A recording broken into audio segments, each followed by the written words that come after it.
Did you know that there are tiny living things inside your body right now that are completely different from your own body cells? Well, not just in their size, but also in how they are built, how they survive, and how they have evolved over the years. Now, this video actually dwells into the similarities and differences between prokaryotes and eukaryotes. So, prokaryotes are the simplest survivors, while eukaryotes can be considered as the ultimate organizers on this planet Earth. Now, before we dive in further, it's important to remember that the term prokaryotes and eukaryotes actually refer to organisms. The other two common terms that we hear, namely prokaryotic and eukaryotic, refers to the cells that are present in these organisms. So, a prokaryote is an organism that is made up of prokaryotic cells, while a eukaryote is an organism that is made up of eukaryotic cells. Now, prokaryotes and eukaryotes are the two most important categories into which all the living organisms fall into. The prokaryotes are the simpler ancient pioneers of life. They are all tiny but are extremely efficient organisms. So, prokaryotes include two important domains containing bacteria and archaea. The prokaryotes are unicellular organisms. They are single celled organisms. On the other hand, we have the eukaryotes, which are complex innovators because the evolution of eukaryotic cells significantly increased cellular complexity, giving rise to the complex forms of life that we see today.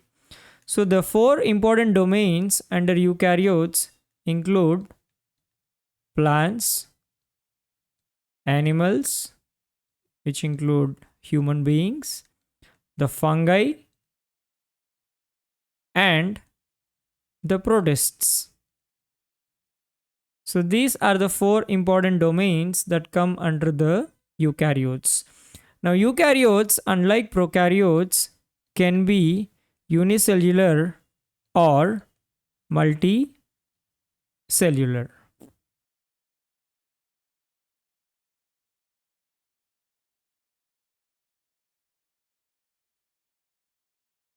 Let us first look at the similarities between prokaryotic and eukaryotic cells.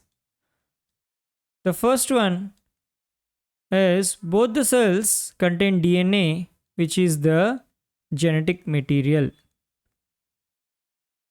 So, DNA contains the information that is required to produce proteins in the human body. Second, both the cells contain ribosomes, which are protein factories in the cells. Although they are slightly different between prokaryotic and eukaryotic cells, they both contain ribosomes which help to form the proteins. The third similarity is the presence of cytoplasm. Now, cytoplasm is a fluid within the cells that is made up of water and some organic molecules. And in the case of eukaryotes, they also contain organelles.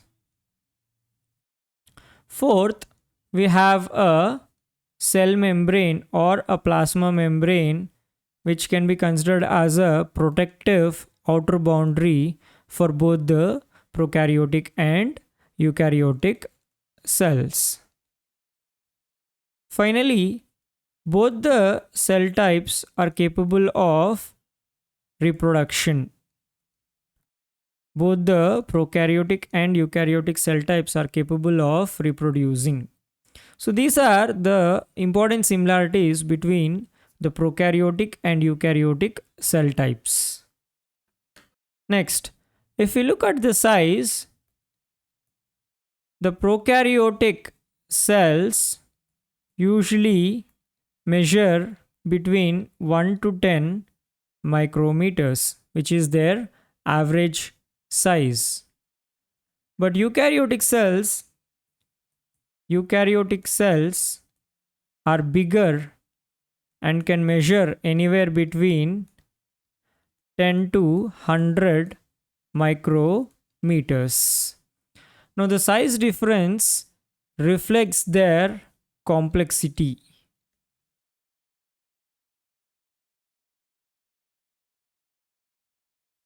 The prokaryotes can be considered like tiny minimalist apartments, while the eukaryotes are like a villa with multiple rooms, as they are containing organelles that have very distinct functions in the human body. Now, like we discussed earlier, both the prokaryotes and eukaryotes contain DNA. The DNA in prokaryotes is present in a region which is called the nucleoid, and it is circular in nature. The prokaryotes do not contain a distinct nucleus. The prokaryotes or the prokaryotic cells do not contain a distinct nucleus, and the DNA is located in a region called the nucleoid. However, in eukaryotes, the DNA is present in a distinct nucleus, which is itself covered by a nuclear membrane. The nucleus contains the genetic information within it, and in eukaryotes, the DNA is also associated with a group of proteins which are called histones. So this is with respect to the DNA. Prokaryotic cells don't have a defined nucleus, while eukaryotic cells contain a distinct nucleus in which the DNA is located. Next one is the presence of membrane-bound organelles. Now, the eukaryotic